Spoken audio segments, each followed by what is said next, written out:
Yeah, welcome again to another exciting problem here on the channel. This is the 17th question on this very challenge. Interesting. Now we have another problem on logarithm, and this time they said we should solve without using calculator and table. So far, everything we have been solving on this challenge, we do not use calculator and we do not use table. We have been solving everything manually. You can agree to that.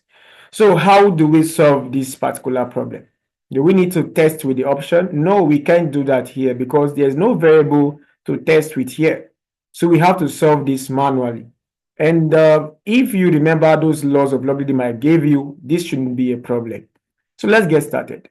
Log 49 base 7 plus, this guy permits me to write 1 over 7 as 7 to the minus 1. I hope you know that is true. 1 over 7 is 7 minus 1. 1 over 7 squared is 7 to the minus 2. So this is like a 1 here.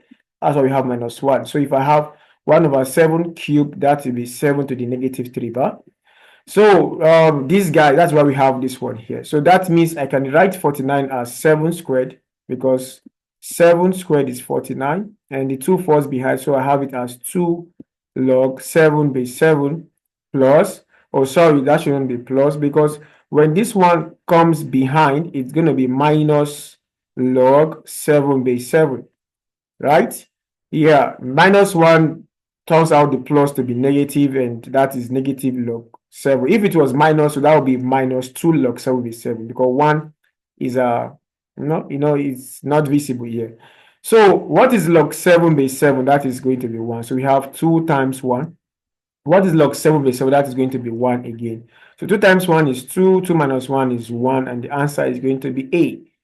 I hope this is clear. If you've been watching the video from the very first class, you shouldn't be lost here. But if you just stumbled on this video, I would advise you to go and watch the previous classes. That way, you're going to understand the whole concept. You can see this is the 17th question. So there's some stuff we discussed earlier. So I would like you to start from the very first question and follow through accordingly. That way you find more value from this video and from this challenge.